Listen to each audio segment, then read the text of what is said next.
Hello, everyone. Hello. Happy Black History Month. Happy Sunday. So my name is Rita Pierre. For those of you who do not know, I am the founder and CEO of Black Ivy Media. And today we have an amazing The Brunch Buzz. So for those of you who don't know, every third Sunday of the month, we have an Instagram live that is entitled The Brunch Buzz because we essentially do it during the brunch hour. And normally I would have a drink with me, but today has been a very interesting day. If you guys notice, I'm like all like dolled up. This is usually not how I am on a Sunday. But I had some stuff that I was working on this morning.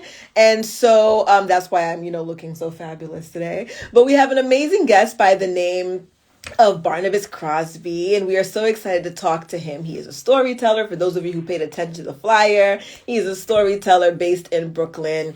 And we are going to get into a lot of different things today. So let me go ahead and bring him up as I see he is a man of time. Let's see here. And hello, everyone who is now tuning in. Thank you so much. And let's see here. What's up? Barnabas, how are you? Good. How are you? I'm good. I'm good. I You wasn't looking sure. good as always here. Thank you. All Thank you. looking like a movie star. Well, I was telling the people, normally on a Sunday, this is not the look that you're gonna get, but I had like a somewhat kind of a photo shoot earlier, so I decided to keep the look for Right. today's live. Well, it's good. It's serving the live well. Thank you. So I just want to take this time. I see there's a couple people who are tuning in. Thank you so much for joining us. And you could take this time to tell a friend to tell a friend. So go ahead and share the live with your networks. We'll take a time to do that because, it's Sunday, right? And sometimes people, unless you ping them, they won't really know what's happening. So we're just going to take a second to just ping people into this live. But Barnabas, while we're doing that, like, how are you? Like, what is going on? I'm good. It's Sunday. I'm late. I'm a little delayed on my weekend chores. Oh, Um, so next week is a break. So it's not so much of a mad dash and rush to keep everything together. I get up. I'm an early riser. I'm like notoriously early riser. People never want to travel with me ever because I will get your ass up rattling pots and shit. Um, I got up this morning, was working on some client stuff, and just trying to organize some stuff for these next couple projects I got coming up. So. Okay, cool. Well, I want to get into the project because you've been doing a lot. You've been really busy these last couple of months. So I want to get into that. But first, tell the people a little bit about who you are, where you're from, and what it is that you do. My name is Barnabas Crosby. I'm from Cleveland, Ohio. Proud to say that I'm from Cleveland, Ohio, Midwest kid from the Rust Belt. I mean, I think to be from Cleveland, it embodies a certain kind of like any of those Rust Belt cities embodies like a certain type of like mentality. And growing up just off of Lake Erie, we got a lot of snow. So we spent a good portion of the year underneath a bunch of fucking snow. So, just like that, like idea of like, get it while the weather is good, store your little nuts away or whatever. And, I ain't really got a whole lot of time to bullshit with you, because it's like, we got to get ready for, to go back indoors. But there's like a certain type of like, how can I say, like a industrial assembly line mentality that comes along with like a Midwest person, a Midwest Black person. So I think I kind of embody that. There's like a lot of hard and soft elements to, coming from a place where everybody works in a fucking factory. And I think I have that. In terms of what I do, like I started off, I started off writing poetry coming out of, high school.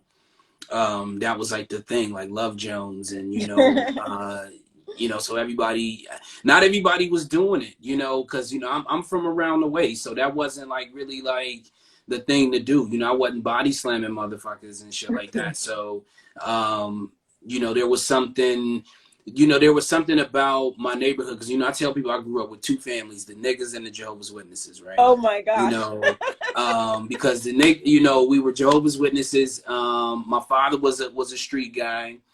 The niggas was all in my neighborhood. I went to school with the niggas. I went to, I hung, you know, the niggas was my best friends. Mhm. You know, the Jehovah's Witnesses, they taught you how to comport and, you know, carry yourself. However, there were like certain survival aspects of being a Jehovah's Witnesses that were very, very collapsed. And you had to rely on that system Right. of the religion, whereas like, you know, the niggas just like we gonna eat regardless, right? There's I was listening to a podcast a couple years ago, NPR Hidden Brain, and they talked about hedgehogs and foxes. And there's this saying that says that the hedgehog knows one thing, the Hmm. fox knows many things, right?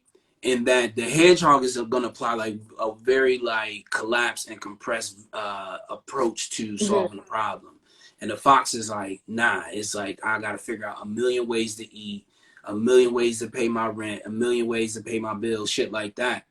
And I grew up with a bunch of foxes. Hmm. You know what I'm saying? And so, you know, there was a certain point where the religion, you know, couldn't give, you know, it can give you faith, and you can Right. rely on faith, and, you know, all these different things, you know, but there was something else at work, that deference that was demanded from the religion that didn't apply to the street.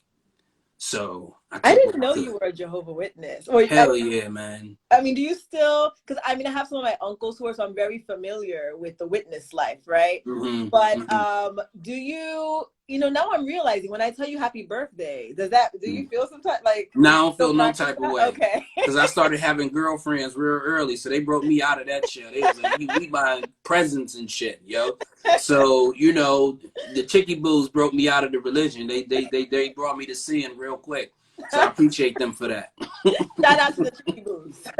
Shout out to the Chicky Boos for making me sinful. I love it. Introduce me to that shit more and more. Oh boy. So yeah, so you know, I started off writing poetry and shit. You know, I got a scholarship to undergrad to study theater, and so, you know, I got to school, and I really didn't like, you know, I didn't really like hanging out with the actors. It was just too Hmm. much. Um, but you know, I decided that playwriting was a little more akin to my skill set, and it didn't place the demand for me to like always have to be on stage and perform. I could actually step back. I can write my play, and if I can get space, I can produce my shit too. So Hmm. I really kind of focused my time on being a playwright, and it was a way for me to kind of like have a deeper processing on like what I was observing, you know, being in the street environment, being around the way, where I could write that shit in a poem and it's like 5 or 6 minutes or whatever. But when I was writing plays, I had multiple voices to break down and analyze this challenge of like family dynamic and, you know, love and poverty and all these like different things, so I can put my words in different characters, you Hmm. know, and I could extract different emotions, and it was like a broader way of thinking about things, you know. And then, you know, the Chicky Boos came back into the life, and they, you know, they started pushing for that middle class. They wanted me to fit into that middle class narrative, and I didn't resist very much. So, you know, I started. Yeah. So, so you know, I became a classroom teacher, but I knew that that was a part of what I wanted to do. Like I knew the classroom was some place that I knew I had to be for a while, because I needed to learn how to organize different things in a different way. You know, I had several different opportunities to produce my work, to produce work with and alongside other artists in different types of like, you know, like from theater to music to poetry to like different types of things. I always had a knack for going into like different cities where I lived and being able to like become a part of or create a community. So I, you know, I wanted to study like how to, you know, be more immediate with that. Um, and the classroom was cool. You know, it provided a lifestyle for me. Um, but there was something that was going on with the narrative that was being, you know, that was being projected on black boys that I really couldn't fuck with. You know, it was fucking with me too much. You know, like I felt like, you know, you had a lot of, you know, people that were bringing in a lot of their own perceptions and perspective on black males and how black males were witnessed, viewed, and impacted their lives. And I was just like, I ain't with that shit. You know, I don't want to perpetuate that, and I don't want to absorb that message either. And so the arts called me back, but I had to figure out how to make that shit work for me. But this idea of storytelling and crafting a narrative was so huge, you know, like especially like when you talk about like 2012, 2013, when everybody was introducing this idea of like cross branding and shit, and people were trying to figure out like, well, how do you cross brand? Like, how do you like what's the bridge? And it was all in the storytelling. You know, I had worked, you know, in when I was living in Philadelphia. I lived in Philadelphia for 3 years, and I worked for Cole Haan. And Cole Haan was like, yo, like, you know, I remember I sat down for this interview, and I was like, you know, I was an artist and shit like that, but I sat down for my interview. And I asked homie, like, yo, what's your foot traffic? You know, I'm like, how many people? I'm trying to figure, like, if this is commission, my money is determined based on how many people are walking through the door. He said, we don't do that type of business. I was like, what are you talking about? He says, this is a lifestyle business. I'm like, what do you mean? He says, people come in and they can drop $1,500 at 10:05 in the morning. And so what I had to understand was, how does this product fit into a person's life? What is the value of this product in somebody's life? This is the same year that the Oprah boot came out, right? Yeah. Remember the Oprah shoe? She gave all these chicks in the fucking audience fucking shoes and shit. These motherfuckers was coming into the store trying to buy these fucking Nike boots. What's this Oprah boot, right? And a lot of the shoes at Cole Haan was ugly as fuck. They was real fucking ugly. But I could sell those shoes because I understood the customer. And people would, you know, my coworkers would be like, yo, you up here talking to these people about books and shit, yo, like music shows, like, why do you do that? I said, because it's not about this shoe. It's about where they wearing this shoe too. They wearing it to the show, they wearing it to the play, they wearing it to the bookstore, they're wearing it to brunch on a Saturday. And I understood the customer and large part of that was because I was a writer, I was a playwright, so I understood the character that I was servicing. So in 2013, when people started talking about cross branding, you know, when I started, you know, this idea, like, you know, all my friends was coupling up. I'm telling that middle class lifestyle, the lure is a motherfucker, yo. You can't get away from it. It's something about, I don't know, y'all women, y'all smell better. It's like, you know, the likelihood that so we can afford the products. Y'all can afford the product and the skincare regimen. Right. Goddamn. Middle class women in their skincare regimen, right? And, you know, the kids are going to be like possibly smarter. Maybe they're going to get good jobs. Maybe y'all going to have bottled water and paper towels and shit. Something about the lifestyle. Right. You know, so, you know, all my friends was starting to couple up, and they didn't really want to hang out. They didn't want to do the nightlife anymore. They're about they want to be coupled up. They're not trying to be in these streets. Yeah. They you know, they do, but they don't. They want to be in the street, but they don't want to be in the street for too long. And they want to be in the street with somebody that's an eye catcher, but they want to shuffle them off into the car and skirt off real quick.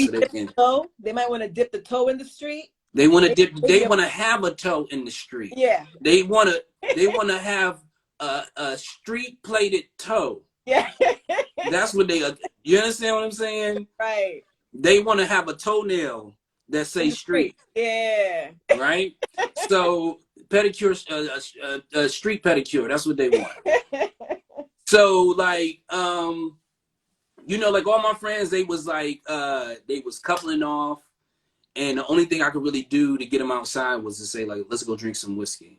And so And I remember when I was able to like really, put my brain together, from all the organization I'd done, from working in theater and, like theater is a really, really like huge skill set that a lot of people don't really like, talk about. Like they should not call it theater. They should call it project management, period. You have an MFA in project management. It will really change the way that theater artists earn as well. Just that name change, that identification, right? And so once I was able to kind of really put those kind of that thinking to it, and I was able to get people together, somebody was like, "This is an investment group right here." Like, what? They said like you got a lot of guys here. They're really curious. They're intelligent, and they're looking to go somewhere with their with their lives. And it was a good, nice net slash trap for middle class women, of course. But the interesting thing is, the way I kind of organized it and the way the considerations that I made, it wasn't a meat market. It was like an exchange of I like see. ideas. You know what I'm saying? Like there was too much going on. There were too many narratives that I was placing inside the night, too many plot points that I was placing inside of the night and the evening that people were focused on just being present. That was something that I think was new for a lot of people. Mm-hmm. But what was missing from those experiences was like, Barn, you planned it. How do you see it? How did you see it? How did you witness it? Did it come out in the way that you wanted to? And so somewhere along the way, I just started, I picked up the camera. And, like I said, when people really, really start getting into their families, when my friends really start getting into their families, in the nightlife, I never really was a big drinker, but when the nightlife became like, less enticing, Mm-hmm. I started, once again, I applied my theater training, my training as a dramaturg to this whole idea of like whiskey boys meaning like the water of life, and being like a healing property. That was the original, that was what it was for, was medicinal. And so I said, well, what's the most sustaining aspect of whiskey? Whiskey boys is like, well, community. Right. And so I just focused on like, documenting the community, the people that made me happy, the people that I liked spending time with, and just that extraction of happiness and joy that I witnessed around. So I think, all of that journey of storytelling, education, dramaturgy allows me to like really use my camera in a way to where I can look at whatever I'm witnessing as a historical moment, Mm-hmm. And and I see that document a it. lot. I Mm-hmm. see that a lot. Like during the pandemic, you had like a lot of the images that you were posting, like that Mm-hmm. black and white, Mm-hmm. A lot of people, I mean, for me at least, I was kind of drawn into that because I Mm-hmm. like to see the world in color. Mm-hmm. I like to see color. So Mm-hmm. for me, like I'm not a big fan of black and white movies because I want to see color. But I feel like the way that you were able to capture just the everydayness, I think, Mm-hmm. is what I liked. It wasn't Mm-hmm. like posed for the camera. It wasn't some sort of like fashion photography. I Mm-hmm. started to kind of see and understand maybe where you may be coming from as to why you're doing it in black and white. Like Mm-hmm. I saw that this is like a classic Mm-hmm. moment, right? It's going to transcend time. And although I'm fixated with color, Mm-hmm. I really kind of see the person in the image for who they are or what I perceived, as opposed to, seeing just the color, bypassing whatever it is that's happening, whether Mm-hmm. it's pain or happiness or whatever it was. So I really, really enjoyed that piece. And I do want to, as you're talking about, the capturing of friends and family and like their Mm-hmm. everyday, I do want you to talk about some of I know there was the salt, Mm-hmm. right? There was the salt exhibit, but I want you to talk about like some of the projects that you have worked on within the last, I would say maybe year or 2 years. The pandemic throws me off, so I don't Mm-hmm. know. Mm-hmm. And what the goal was with these projects. Yeah, so well, you spoke of salt, which was like, I had been courting Riesbo for Mm-hmm. about 3 years, trying to get into Riesbo. And I remember Boris at the time, you know, when they had just opened, he asked me, is the image quality as good as these images up here? And Mm-hmm. I'm thinking he's saying like, yo, you know, do you take good pictures? And I'm like, yeah, I take good pictures, you know, like, but there was a lot of things that I had to learn, you know, at that, you know, from that time until now, to actually make those images work in that space, you know. Mm-hmm. And so, you know, that, you know, the start of that conversation, you know, that was that was the, you know, the fall, summer before pandemic. So you're talking like 2019, Mm-hmm. 2018, where I was really trying to, you know, court that relationship with Boris. And Boris and I knew each other, you know. And so there was this idea of salt that I was playing with about just like this common thread, this common value that a lot of us have. And I felt like that common thread, that commonality that existed inside like the faces of Black women. Mm-hmm. And so, you know, when I wasn't able to, like, you know, when Reesbo didn't come through at the time, you know, it really gave me an opportunity to like dive deeper into this idea.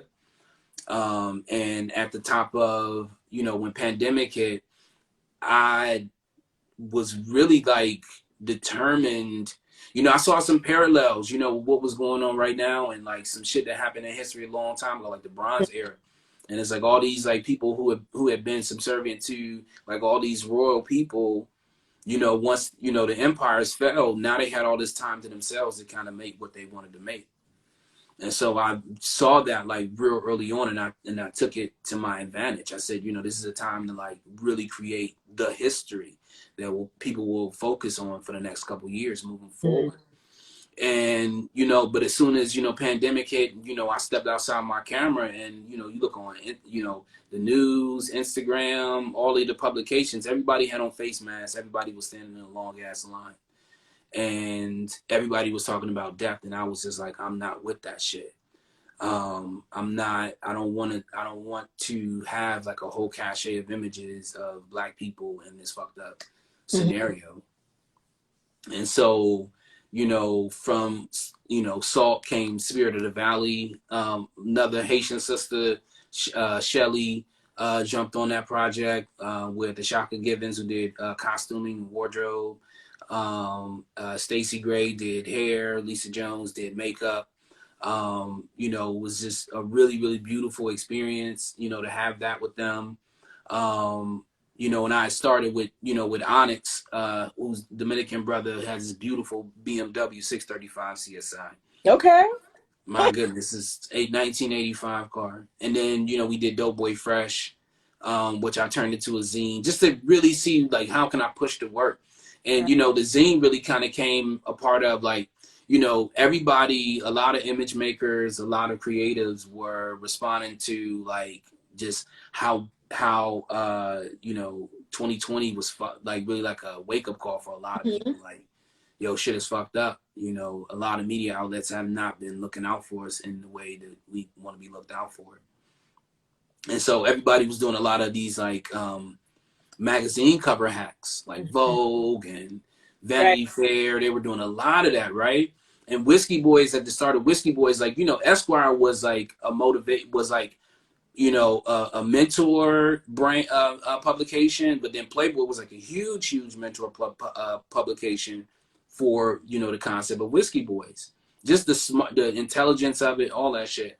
And so I found myself wanting to do a fucking hack of Esquire magazine, and I said, hold on, fuck that shit, yo. Like, why the fuck you gonna do a magazine hack of Esquire magazine, yo? I said, do your own shit. And so Dope Boy Fresh, you know, became, you know, a publication, like a small, like limited run of like zines that, you know, I did for the top of the year. And then what's come after that? Oh, and then most recently, I guess like the most notable project is Holding Court with Design Trust. Yeah, yeah. So You've been doing that's stuff. You've been doing a lot of great stuff. Like you're out thank here you. like moving and shaking and doing all of these things. Mm-hmm. Yeah. You gotta come through aunts and uncles, yo. I'm always there. I was there the other day.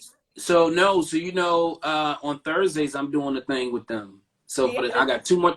Yeah, 2 more Thursdays, starting at 7 o'clock. We doing this thing called the Ritual at Aunts and Uncles. It's pretty Okay. cool, yo. What time? Starts at 7. It's like a Baldwin and Friends at Aunts Okay. and Uncles, but it's a little less. It's a little bit more free form. Okay. So, but it's pretty cool, yo. It's All pretty right. cool. I'm definitely gonna be in there. I mean, I love going there for the food and the vibe, but you know, Hmm. I'm gonna be there doing something. I'm obviously in the building, so. Laura, she came, and I'm surprised. Right. She You, didn't tell me. I saw her yeah. post a picture with you, and Hmm. I'm like, so what was this? Rita wasn't invited. What's happening here? Right. I'm gonna get on her because I was with her yesterday. I'm gonna get I'm on. surprised. That made me question her, and I thought she was such a great and loyal friend. No, no. You know. I'm gonna actually send her this live, and then because I was with her yesterday. Right, right, right. So, Barn, I really want to kind of get into this. I'm looking at the time. I want to get into, you know, this idea of storytelling and the visual art and why it's so important Mm-hmm. for the Black community and for really the advancement of Black people, right? Because we're in Black History Month, and, you know, even though we're Black every single day, Mm-hmm. but, you know, Black History Month gives us an opportunity, I guess, to be blackety, blackety, black, I guess, right? Mm-hmm. So, but I want to talk about like the importance, because I had this conversation with my cousin, I think just yesterday, you know, being Haitian American and, you know, really with my cousin and I, we grew up under the mouths, as I said, of the older generation. Like Mm-hmm. my great great uncle died at 105, you know, my grandmother 93. So we had the fortune of being in spaces with original storytellers, you know, letting us know of our lineage, of, you know, our history. So we know our history because of them and all the proverbs and the parables. But I'm thinking about the future generation, and I'm like, you know, I remember some stories, but I'm not a storyteller. Like I Mm-hmm. don't. So I want to talk about the importance of what, especially the work that you're doing, and how that's so necessary for our communities, particularly the Black community. Um, when you think about, Egyptians and what the information that we have, about how they lived and like these ancient civilizations, they left behind a lot of artifacts. And I think that, I think what's bigger than storytelling is culture, right? Ways of doing things. And I think, through culture, we're able to like extract various types of stories and narratives, right? Mm. So I think that one of the brilliant things about storytelling is that we're able to kind of reinforce a lot of values and ways of belief that Mm-hmm. we have about the culture, about one another. And so I think that's why storytelling is so important. But I think, Black people, we've had so many different ways of storytelling. Like, you can tell a story with your mouth, or, sit down, tell a narrative style. You can tell it with song. You could tell it with, jewelry. You could tell it with plates. You could tell it with, like food and different things like that. You could tell it with so many different things. So you could tell it with just so many different ways, right? And I went to over a friend's house for a barbecue, like 4th of July weekend, and they wanted to break out the Soul Train line and shit. And this woman says, she's really trying to get us up off our, because my both my daughters were there at the time. And she says, they're losing their recipes. We're missing our recipes. We need to teach them our recipes, and that shit is true, yo.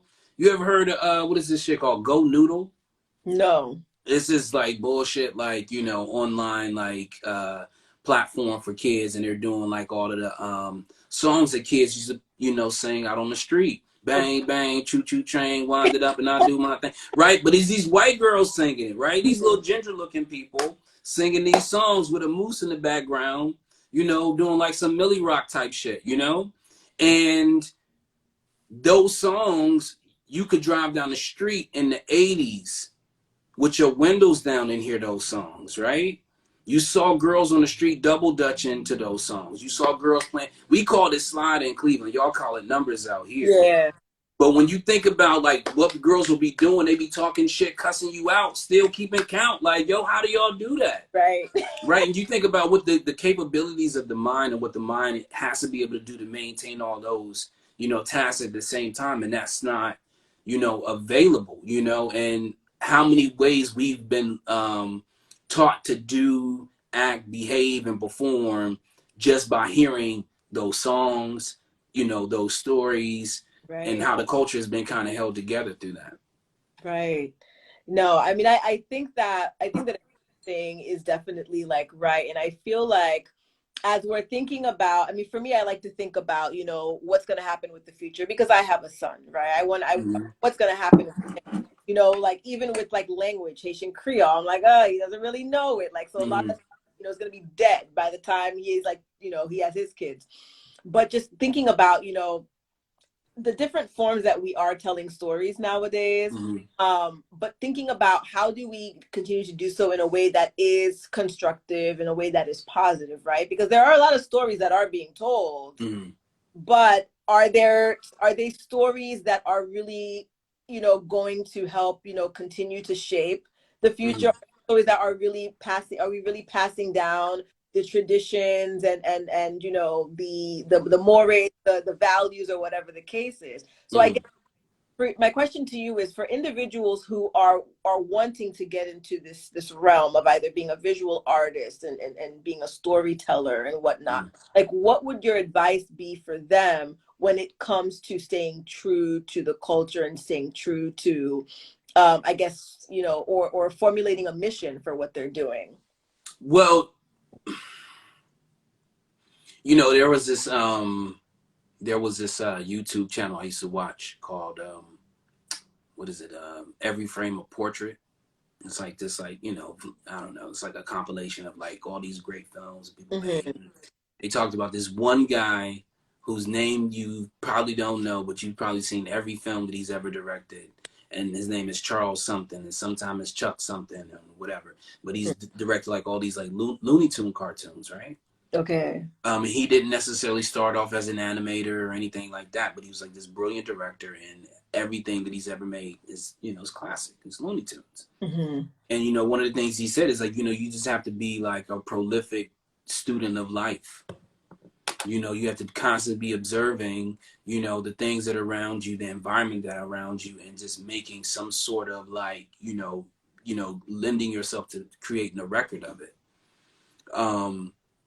Because, like I journal, most days. And I journal for myself, for my own mental health, but I also journal because I don't know who's going to wonder about me in 10 Mm-hmm. or 15 years and say, well, what the fuck was he thinking about on February, Right. 20th, 2020? I mean, like, shit, you can figure it out, and I think Black people have notoriously been like anti-documentation. Mm-hmm.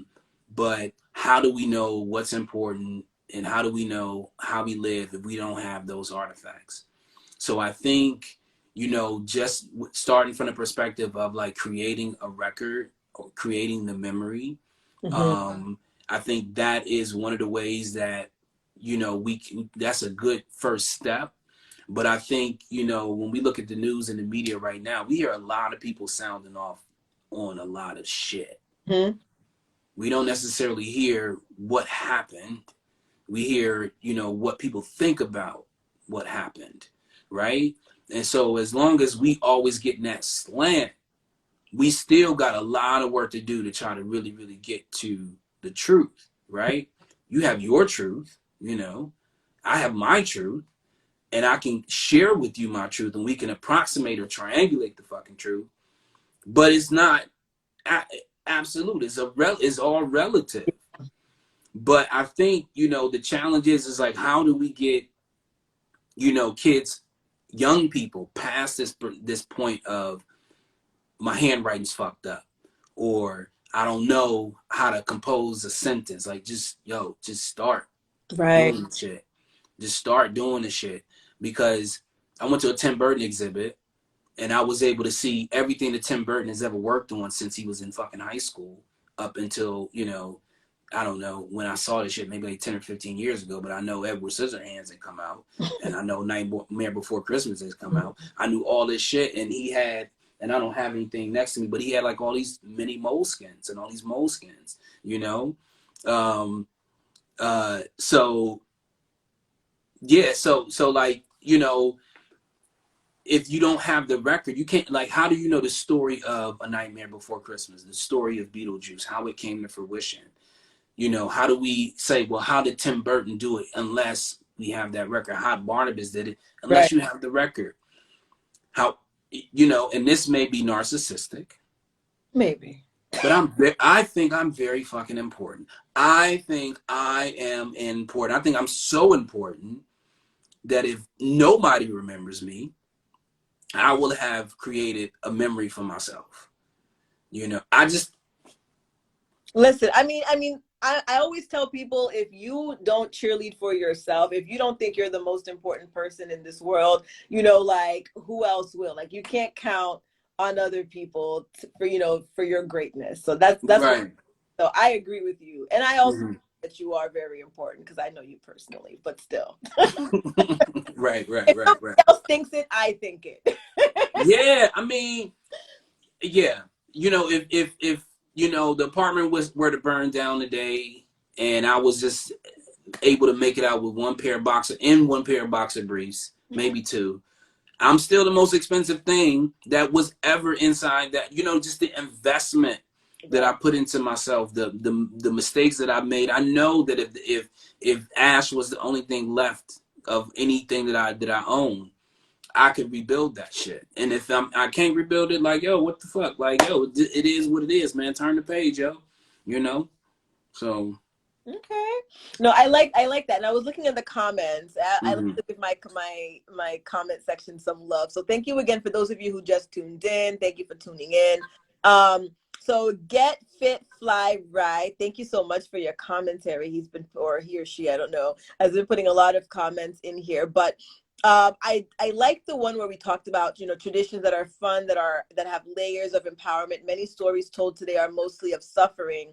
More Mm-hmm. stories around the why I think of when I hear or express back in the day. And I think that that's a point that several of my friends have made just in general, that there are a lot of stories being told, right? But Mm-hmm. Mm-hmm. they do come from this point of suffering. And it's sad to say, but I think that suffering unfortunately seems to be a big part of our experience, but that there's so many other aspects. There's the joy, right? um, Mm-hmm.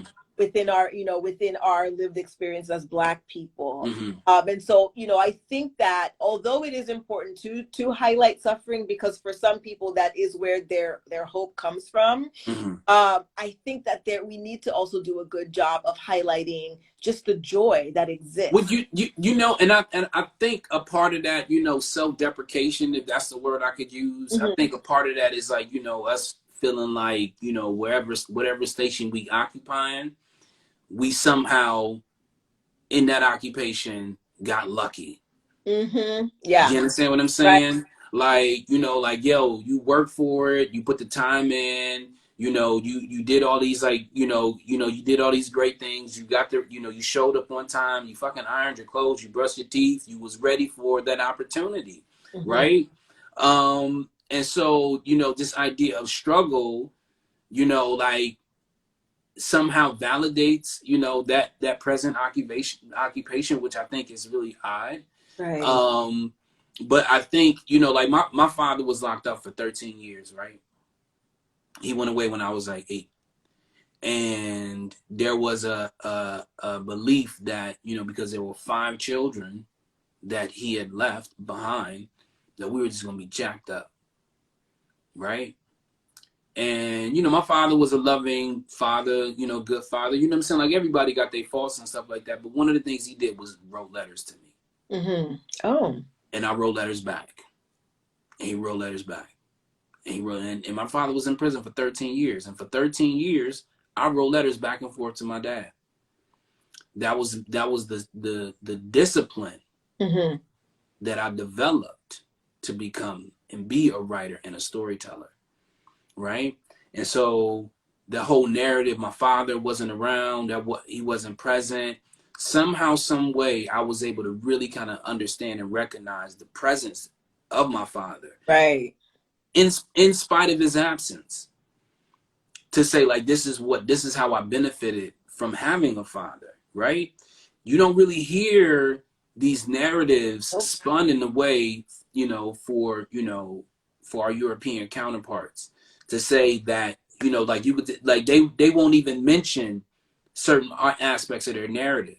Mm-hmm. They people go to jail, they people get drunk, they people beat up their mamas and all types of wild, crazy shit, right? They got kids across town, all types of crazy shit. They don't really talk about that shit, right? And so what I'm saying is like, I'm not advocating that anybody delete or omit any part of their narrative. What I'm saying, and this is what I try to showcase through my images, is like, yo, the winos was giving me game, the crackheads was giving me game, the dope boys was giving me game. Everybody was giving me game. Everybody was pouring into me. Everybody was keeping me safe from the time I walked from the bus stop to the house, from the time I left the house, walked to the bus stop. If it was 15 crackheads that said it was up to me, that was 15 crackheads that had their eyes on me. That Mm-hmm. was 15 people that saw me leave my house and go to the bus stop safely. Right. Right. And we don't see the narrative in that. We just say, oh, it's 15 crackheads that live on my block. Mm-hmm. Right. Them Right. your neighbors. You know what I'm Right. saying? These are your neighbors. Them your neighbors. Ain't nobody, you know what I'm saying? So what, your neighborhood is full of crackheads. Okay, but them your neighbors. You know what I'm saying? Love Right. your neighbor, goddamn. You Right. know?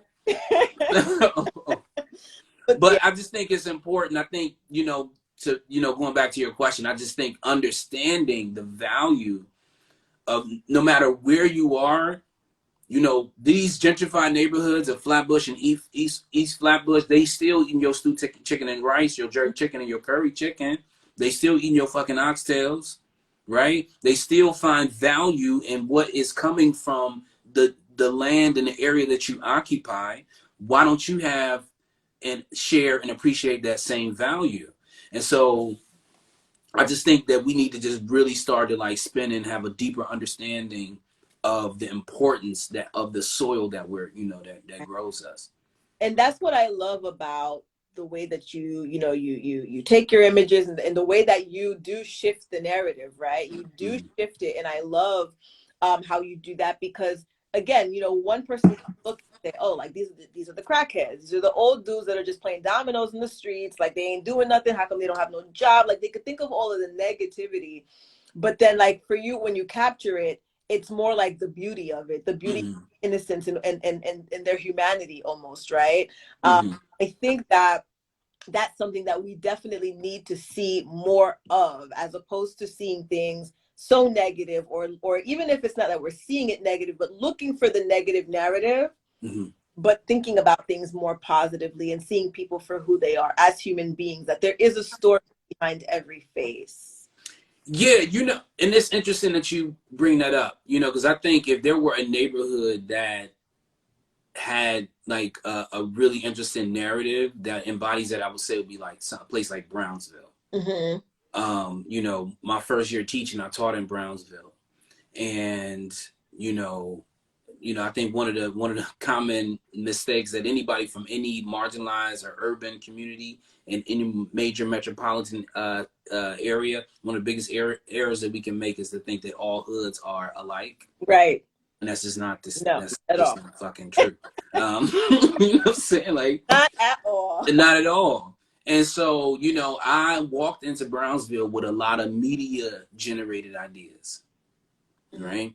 And I saw grandfathers dropping their kids off to school, fathers dropping their kids off to school, uncles dropping they nieces and nephews off to school, big brothers dropping their kids off to school, picking them up from school. I saw fathers like very, very concerned about their kids' education. I saw fathers that were very, very present, right? We can say, oh, they unemployed, or they're on public assistance. I saw what I saw, Right. and I saw the impact that it had on the kid, And I spent a lot of time in Brownsville, working with like Nadia and in the Brooklyn Combine. So I have a really deep appreciation for what I saw in Brownsville is it's like you have, we can say generations and generations of poverty. We can say generations and generations living in public housing. We can say generations and generations living together. Mm-hmm. We could just stop right there. You know what I'm saying? Because, you know, if you go to Bensonhurst or, you know, one of these Italian or, you know, one of these ethnic European neighborhoods, you got the same shit. Right. Right. It's the same. You're looking at the same stuff happening, but Mm-hmm. yet we don't, you know, make commentary on what we're seeing there. Mm-hmm. We don't, you know, extract, say, you know, where is, you know, the mom, or where, like, we're not, there's nothing for us to say. We're not saying anything, actually. We're not Right. formulating or thinking about what to say. Mm-hmm. Mm-hmm. It for what it is. Yeah. And And I, so, yeah, mhm. right. And I think that's, you know, I just think that, you know, people of color, marginalized people, we spent so much time like parsing ourselves out, like, you know, really breaking ourselves down in some really ridiculous ways.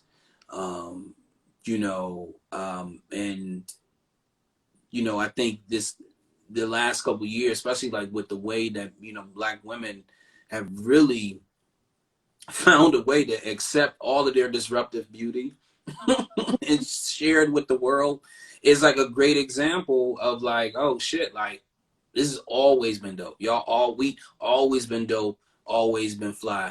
I'm gonna say something pretty ignorant, but I've been having some questions about, you know, Miss Butterworth and like, you know, how she might look if she were, you know, in this modern day and age. You know what I'm saying? Miss Butterworth might be giving Lizzo a run for her money. Okay. You understand what I'm saying? But it's that shift in perspective Right. Right. as time moves on that allows us to say, like, yo, Miss Butterworth could get it. You know what I'm saying? Listen, it is all about shifting, and it's all about what's being put in our face, right? Because Mm-hmm. at one point that was not the move, but now you're, like you said, we're like, maybe, Mm-hmm. maybe this can work. However, Black men have always embraced what I like to call these women who are like, as I would describe, a bowl of oatmeal. Very hearty, very healthy. But it's like oatmeal with the fruit and shit. You know what I'm saying? Got a Right. little bit of zing, a little bit of zest, you know. I think we've always been embraced that. I think the world is just now, you know, It's catching up. it's yeah, they can't deny Oh man.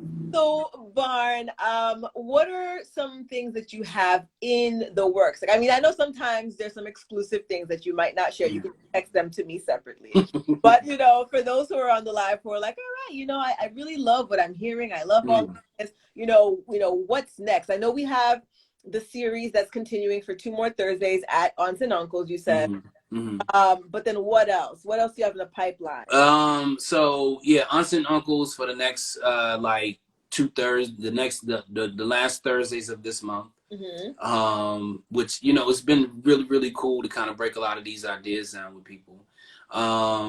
And after that, I'm working on an exhibition at the Brooklyn Public Library. I'm still like, you know, finalizing my proposal and like all of the, you know, design for that. And then there's another photo project that I'm working on in Jamaica, Queens, at the Coliseum Mall, 165th Street Mall, with you know, an elder photographer named Nat Valentine. So, you know, and it's funny because like I thought Times Square was like huge, and now the library is, you know, I thought that was gonna be huge, but the library might be like really like small. But this Jamaica project, like just in terms of importance, is really interesting. You know, so that, you know, I have going on, and you know, I think one of the things out of all of the work that I've been doing, what's been really, I guess, most fascinating is that after, you know, you never really are absolutely secure with what you're doing and how you're presenting yourself and how the world is receiving your work, and you know, the fellowship wanted to talk to me, and I was nervous as fuck, like, what they want to talk to me about, you know what I'm saying? They got to tell me my shit is way too Negro-ish. So too blackish, too black. you're too black. it's too many Negroes. So, but they said, they said, when your fellowship is up, what do you think about joining our board? I said, hold on now, like what? Okay. These are architects and designers, but you know what I'm saying? Like there's something about, the way I analyze and break down shit. But they said, what they said? They said it's the storytelling. I'm telling you. They said, What we is it? they said we spend a lot of money on these projects, but we don't really have like a story. And you just came and fucked this whole photo urbanism fellowship all the way up. So. All right. Well, see, I mean, that's why you are dubbed the storyteller. You are. Listen, man. I just had to say it that, but I had to say it that way because people don't understand nothing. They like when you say, I'm an educator. Oh, what school do you teach at? I don't teach no more. Right? I'm an artist. Oh, let me see some of your drawings. Like, I don't fucking, like, I doodle. But if I show you my doodles, you might think this is like, oh, this nigga's a hack, But I think there's a craft in all of this stuff. You know what I'm saying? Like, so. Mm-hmm. Okay. All right. Well, Barn, I mean, we can definitely go on and on and on and on. And I got to bring you back to According to RP because the people have been asking, like, where's that dude that you had on that show cursing up a storm a couple years ago? Do I curse a lot? I don't curse a lot. Not a lot. But I think you were the first guest that I had that literally, because usually, people tend to be more concerned because they're like, oh, this is going to be on the radio, the podcast, or whatever. Right. But I think you might have been my first guest who was just like dropping F-bombs. And nothing's wrong with that. It was cool, but I think people were like, oh, okay, I see what's happening according to RP. Listen, I feel, and I in my heart of hearts, and I say this with no jest. I think not profanity. I think curse words. Well, profanity. I would say profanity is a part of our mastery of language. Right. Right. I believe the way Black people use the word SHIT to show joy and jubilation, to show disgust and disappointment, and you know what I'm saying, and shock. Shit. Right. But it's all in how you use them that short I vowel. You know what I'm saying? Like you can elongate the shit. Right? You know what I'm saying? So this is all about how I think it's a mastery of language, and I think I think curse words, they're exclamation points, yo. Where would we be without them? I need to commission you for. I feel like we need to I need to record you storytelling about origins, right? Profanity and its many uses. Hell yeah. Community and how profanity is what really gives color, right, to the way that we communicate in our language. I mean, true. Do you have a favorite curse word? I do have a favorite curse word. I feel recently, so shit used to be like the word, right? Because I grew up in a very conservative house. My mom, she didn't speak English very well, so anything that sounded like she already had a bucket of words that she knew was like we can't use. But then I was slowly able to enter that into my vocabulary. And honestly, I am the most empowered when I say fuck. When I am like. I feel like within my professional women, because people think that, you're either they say that you're too pretty to curse or whatever that's supposed to mean. But when me and my girl, you're pretty enough to do whatever you want. Thank you, Bart. So when we get together and I am talking about how a client I feel so empowered when I drop a couple. Right. I am so empowered. No, I think And I'm from Ohio. I'm from Cleveland. I'm from Northeast Ohio. I got, roots in the South. So I got a drawl and a drag to, my accent. So, some of our, we collapse a lot of sounds, you know what I'm saying? And so I think motherfucker is my word. I think motherfucker is a adjective. You know what I'm saying? You can use it in so many different ways. Give me the motherfucking wrench. Cook me some motherfucking eggs. You know what I'm saying? That motherfucker look good. It's just, it's just so many different ways that you could use it. So I just think you know, in terms of application and practicality, I think motherfucker wins. However, shit is a close motherfucking second.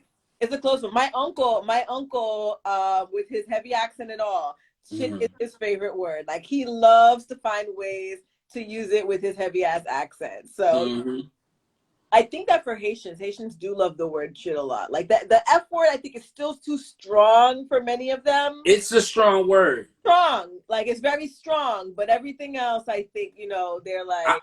I find it having much more of a bite without that I don't know how to Gotta add something to it. You gotta add something to it. I think if you add, you know, a suffix to it, like fucker, it you know, it rounds it out. It rounds it out. But I think just by itself, it could be a little. It's harsh. Have a little bite to it. Yeah, it's a little harsh. Man, like, smooth that shit out. No way. Well, Barn, thank you so much for taking the time. I know it's a Sunday. I mean, how many brunch activities you declined for this, but I appreciate it. Listen, look, I ran out of lemon water. This is my brunch day right here. My lemon water and honey. So. And it's funny because I asked you, like, what's your favorite drink? Because normally, like, I'll have a cup of something because I was running around and get a chance to have something. But I was like, am I gonna sip whiskey in honor of Barn today? But listen, no, yo, in these days and time, I would say no. Like, you know, like not anti, because I had some whiskey yesterday. I had a couple drinks yesterday, but I'm just saying, like, sometimes, like, I'm finding it just a lot better just to say, like, nah, like, I'm good. Not for any, like, judgy kind of reasons. I just, like, listen, I've noticed how beautiful I am. Listen, your smooth skin. Earlier, your skin is on fleek. I mean, I don't Thank you. But I still say it. But your skin looks good. Yo, early bedtime, reduced alcohol intake. I've been drinking, like, last Brunch Buzz, I actually had sea moss. So I had ginger and sea moss, which man. So no, I totally feel you, you know, like the days of the throwing backs, you know, it's not so, you know, as I get older and I want to aspire to live as long as Angela Bassett and to live like her, you know. Haitian motherfuckers live forever. We do live forever. Forever. Right? The mushroom, right? If it's the Julie John, I don't know what it is, but we do live. I don't know what it is, man. I'm telling you, man, there's, like, you can find an old Haitian person, like, on every part of the globe. Like, they just wander off. They get, like, so old and all their friends die, so they just, like, I'm gonna just walk to the next part of the globe. You know what I'm saying? Like, we're a resilient bunch. It's hard out. We do live. I mean, I only hope to live as long. My family, thank God, you know, and outside of illness, they live, like, we have a couple of centennials or whatever in our family. So I'm hoping. But yeah. Yeah, I mean, you know, huh? I said your skin looks good though. I appreciate that. Listen, you know, like 2 days ago, I looked like Teen Wolf. I look like Michael J. Fox and shit, yo. Mr. Like, McGruff. Listen, man, I had the pandemic has really put a damper on my beauty regimen. It is, you know, like, I'm just like, fuck this shit. Well, you have to give the secrets because I see all this, you know, put together. Like, this is, you know, I honestly, this is just my mama's genes, yo. It's just my mama's genes. I honestly can't take no credit for that, you know. But I will say, early bedtimes, that's like one of the. That's it. Like 8 o'clock, 8:30, 9:30. Just get your ass in the bed, man. Don't, like, quit fucking around. Quit fucking around. Ain't nothing out here. That is true. That is true. There's nothing out here in these streets. For those who wanted to dip their toes in the streets, they want that street pedicure. Pedicure. Keep your toes and keep your feet inside. Right.